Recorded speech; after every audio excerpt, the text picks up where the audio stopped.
Ayan, isang magandang araw sa atin lahat mga kababayan, mga kasulid, ka-DDS, ka-VMR, maligayang pagbabalik sa ating channel. Eto mga ka-DDS, may breaking news po tayo sapagkat ito daw pong si dating Congressman Arnie Teves di umano ay kinidnap daw po ayon sa kanyang anak, mga ka-DDS. Ano po ang totoo at ano po ang nangyari po dito kay Teves, mga kababayan? Matatandaan po natin na ito pong si dating Congressman Arnie Teves ay nagsisik or naghahanap po ito ng asylum dyan nga po sa Timor-Leste. Patungkol pa rin po ito sa kanyang kasong kinakaugnayan dito sa di umanong paggurgor dito kay Digamo, mga kababayan, yung dating gobernador ng Negros Oriental. Panoorin po natin kung ano po ang nangyari. Ito po ang video, mga ka-DDS, dyan po mismo sa lugar kung saan nangyari po ang pangingidnap daw po, mga kababayan, ng kanyang ama, si Teves, no? Pero bago natin tingnan po natin, mga kababayan, ito po ang video, unahin na po natin ang video kung saan po si Teves ay mayroon po mga kalalakihan na pumasok po sa kanilang bahay. Ito po ang video.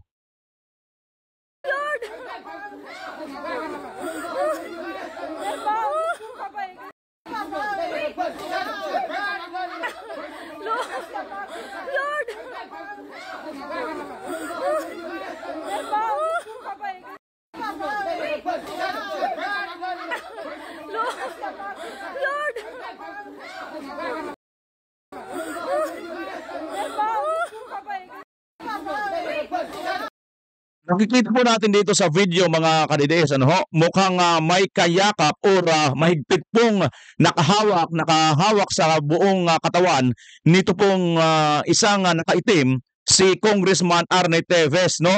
At ayon sa ating pagkakaalam, ito daw po yung kanilang abogado na isang Portuguese or Timor-Leste, alamin po natin, mga ka-DDS, mayroon pa pong ibang video po dito.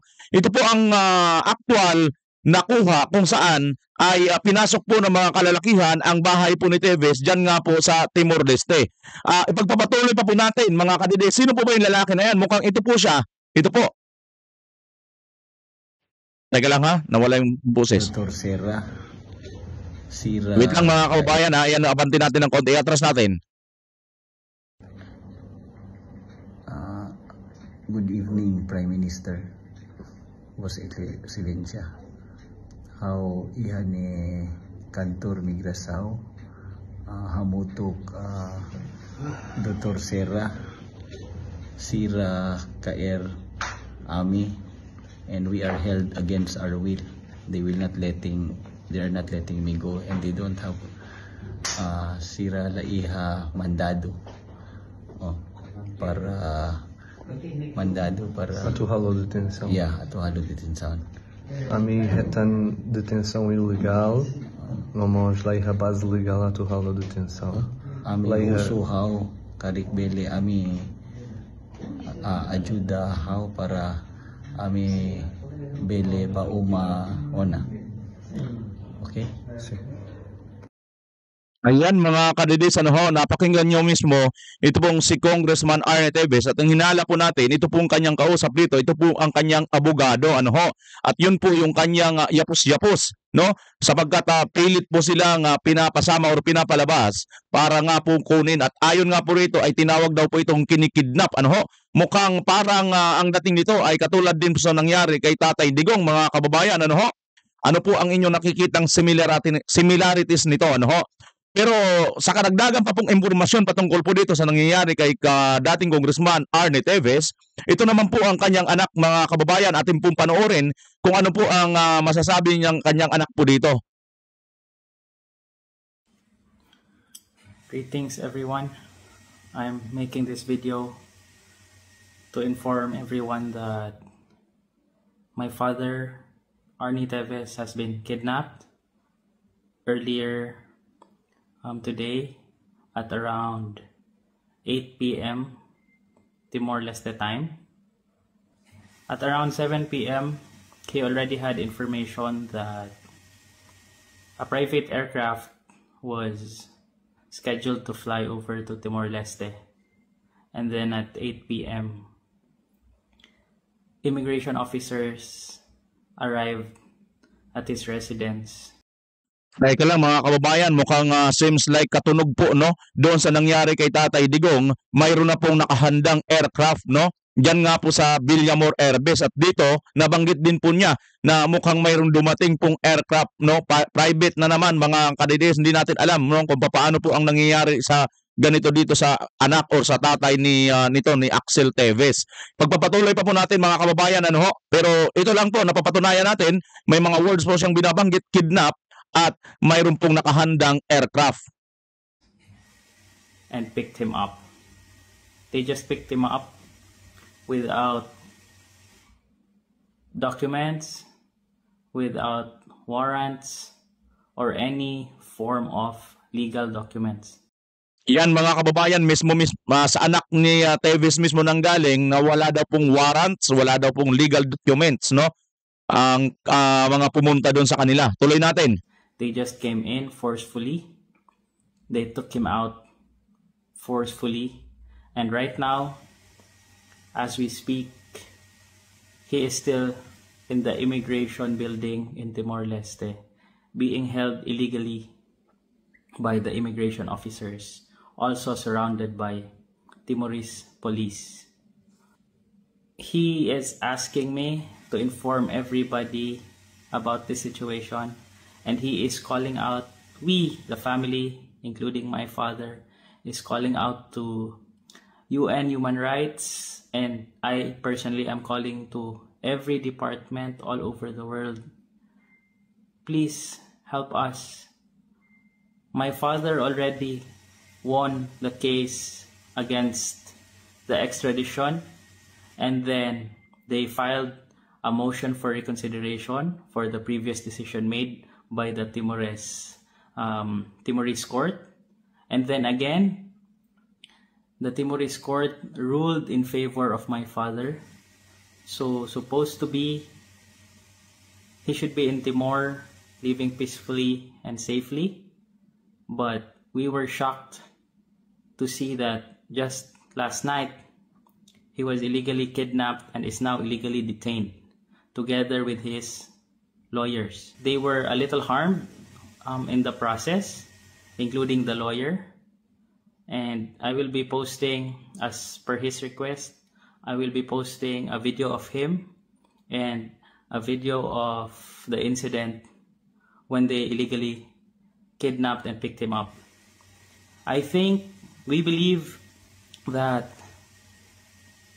they are doing the same thing as what they did to Tatay Digong, the former president of the Philippines. Yan na nga mga kababayan ang atin pong sinasabi kanina sa inyo, anak ng titing naman no. Nagkakabulol-bulol tayo mga kadides kasi nga naman bulol-bulol po ang nangyayari sa ating bansa ngayon no. Hindi po malaman ng ating presidente kung makikipag-reconcile ba siya o tuloy ba ang laban. Mukhang nataranta po yata sila doon sa sinabi ni Vice President Inday Sara Duterte na pronouncement of bloodbath. I want to bloodbath, no? Ibig sabihin, madugong pakikipaglaban po sa mga ebidensyang ilalabas nila. Yun po yun. Hindi po literal na bloodbath yun. Ano ba naman kayo? Masyado kayong sensitive, no? Mga loyalista nga talaga kayo, no? Tuloy natin si Axel Teves. Where they will just detain the person illegally and fly him out wherever they want and then just settle everything after.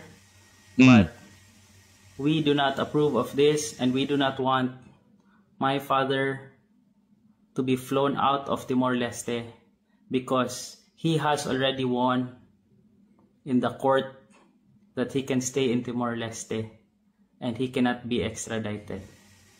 Please, again, to any departments all over the world, please send help as soon as you can because we believe he will be flown out first thing in the morning today.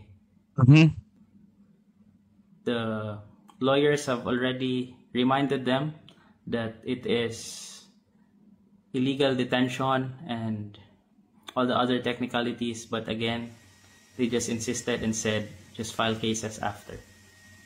So please, I am begging you, whoever can help us in this, please help us. Please send help. He is right now inside the immigration building in Timor-Leste, surrounded by immigration police and lots of Timorese police. Please help us. Thank you. Lastly, before I end this video, I would just like to inform everybody that family members and media, local media in Timor, were not allowed and is not allowed up to this hour inside the building. I am calling also the attention of the government of Timor-Leste. Please, let's do what is right. We already have won the case. This should not have happened.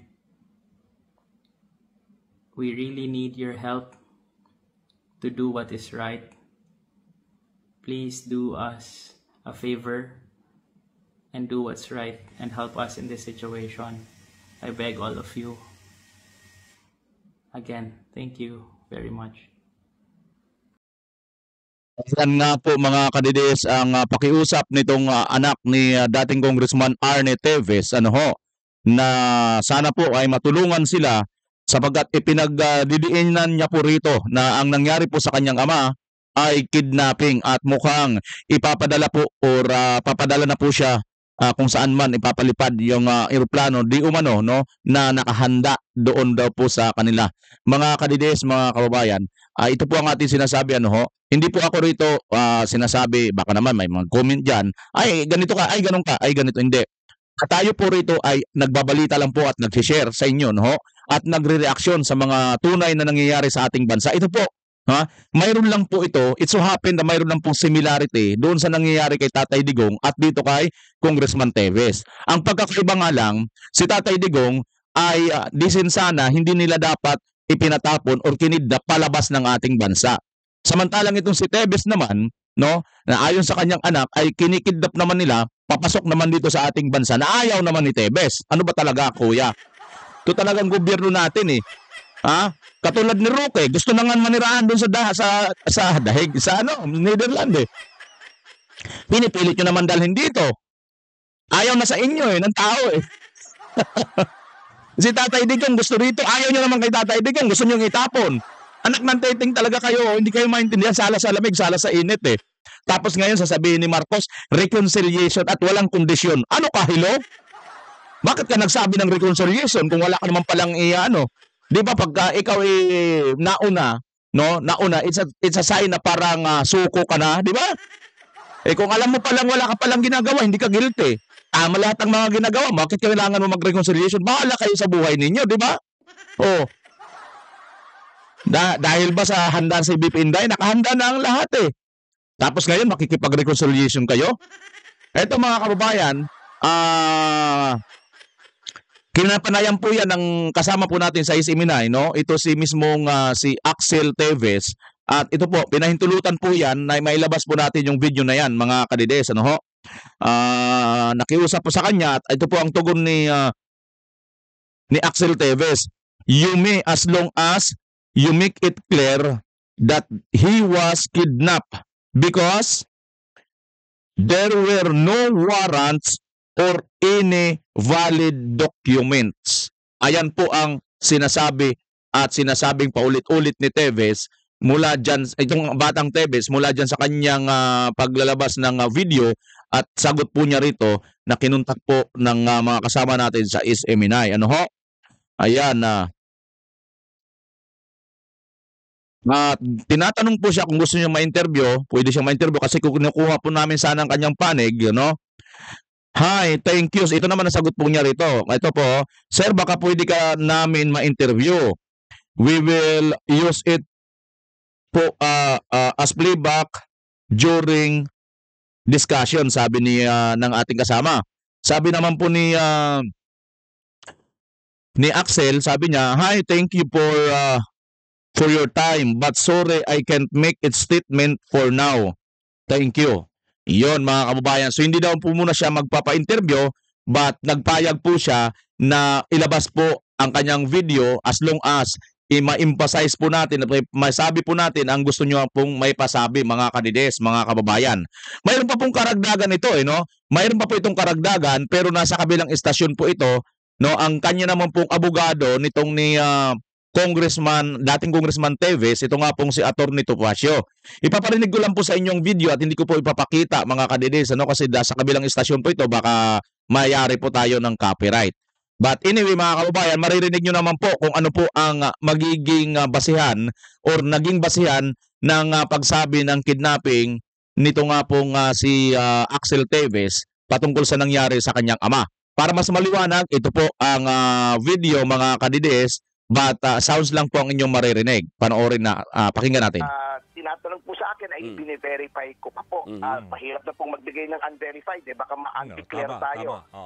So, ito lang po, number 1 po, kahapon po ng mga alas Narinig nyo. Mahirap daw po magbigay na baka ma-unclear tayo.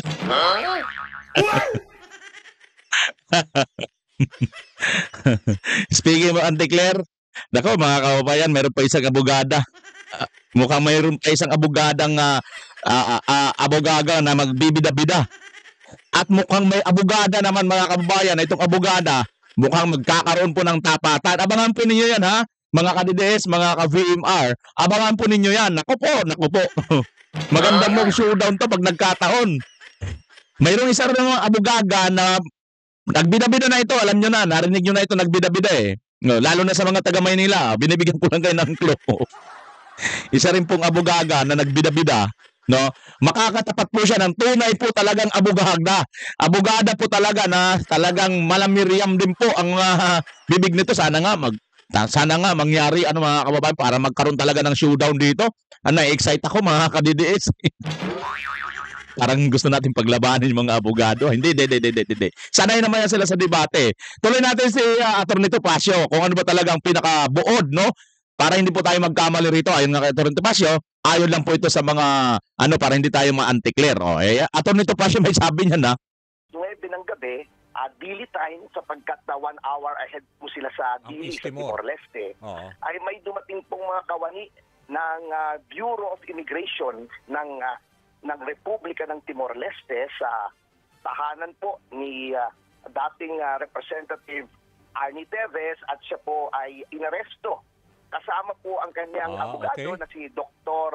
Jao Serra. At sila po ay dinala doon po sa compound ng Ministry of Interior. At medyo nagkaskapol nga po, nasaktan si Attorney Serra. Ngunit nandun naman po sila at sa kasalukuyan po ay ang pagkaalam ko po, as of our latest information, ay naroon pa rin po sila sa compound ng Ministry of the Interior. At nung inaresto po, wala naman pong ipinakitang warrant o kahit anong basihan in writing kung bakit po siya inaaresto. Okay, so for now, para malinaw lang sa ating mga televiewers, may nasa Ministry of Interior pa as of this time ang dating congressman si Teves. At sino yung kasama? Lawyer niya? Oo. Lawyer po niya si Dr. Kasi ang title po sa kanila ng lawyer Doctor in Portuguese or Doctor. Siguro dahil may Doctorate of Laws. Si Dr. Joao Serra, isang Portuguese lawyer po ng law firm na kumakatawan po naman sa kanya doon po sa Republika ng Timor-Leste. Okay, pero wala hong malinaw na ano ang basis ng arrest, pero siguro ito wala ba kayong feedback kung merong ginawang coordination ang DOJ din natin dito with the Ministry of Interior dyan sa East Timor? Well, I have my suspicions, sir, Robert, pero siyempre, hindi ko pa po confirm kaya ayoko naman pong magsalita. Pending any confirmation na factual nga po yung sasabihin ko. So, sa ngayon po, I will have to reserve my comment. I'm sorry po kasi mahirap na pong magsalita sa ngayon. Attorney, kung nandun na siya sa tanggapan ng Ministry of the Interior, may information ba kayo na doon lang siya mag-i-stay or meron kayong may binanggit sa inyo na posibleng pauwi na siya dito, pabalik ng Pilipinas? Hindi po natin masabi, ngunit ang akin lamang pong, ang what is factual here at this point is that kamakailan lamang po naman ay ang mga hukuman ng Timor-Leste ay tinanggi po siya na ma-extradite dito sa Pilipinas. At ang reason po ay base sa konstitusyon ng Timor-Leste na kung siya ay ibabalik dito sa Pilipinas, maaring siya ay maharap sa torture o panganib sa kanyang buhay o mga hindi makatarungan na mga procedure dito. Yun po ang basihan ng denial of extradition. So, kine-question nga po ng mga abogado niya kung bakit siya na-aresto na kung yun ay preparatory sa kanyang pagbalik sa Pilipinas, ay yun ay magiging labag doon sa desisyon ng korte. So, yun po ang mga facts sa ngayon. Okay. Kasi for now, we've been receiving information, attorney, na sabi ng DOJ through ASEC Miko Clavano na they are still coordinating regarding this news with DFA at so far wala pa rin silang mga information, pero yun, at least you are confirming na meron talagang pag-aresto at nandun siya sa Ministry of Interior. What were they, anong ginagawa ho nila ng time na sila ay inaresto, ay yung kasama niya yung lawyer? Well, anyway, I'm sure po na nagsisinungaling si Ginoong Clavano. Sapagkat kung ako, alam ko na alam ko na niya yan. So, wag kayo masyado magtiwala sa taong yan. Anyway, hindi ko po alam kung anong ginagawa po nila. I presume na it was dinner time. Siguro po nagdi-dinner. Okay. Pero attorney, bukod doon sa kinakaharap niya na kaso dito sa atin sa Pilipinas, doon naman sa Timor-Leste, wala bang ikinaso sa kanya? Walang nakitang mga ginawa niya na posibleng sabihin, dahil nag-commit siya ng ganitong crime, hindi na siya karapat-dapat na mag-stay sa Timor-Leste?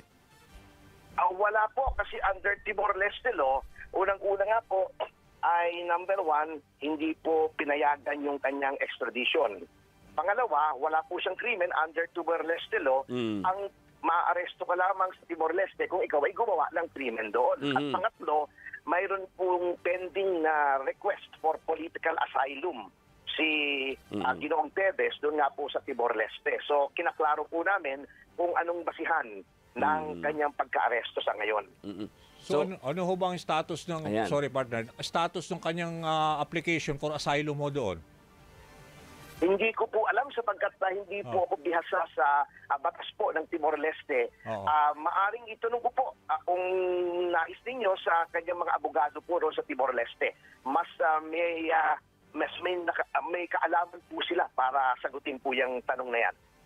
Kasunod po nung pag-aresto, Atty. Topacio, ano ang next move ngayon ninyo, ng kampo ninyo, para po dito kay dating Congressman Arnie Teves? Ang next move po niyan ay nandoon na po sa ngayon sa Timor-Leste, kung saan may legal representation naman siya at I'm sure alam naman po ng kanyang mga abogado roon kung anong susunod na gagawin. Sa ngayon po, wala pa po siya rito sa Pilipinas at hindi pa nga po namin alam kung siya ba ibabalik.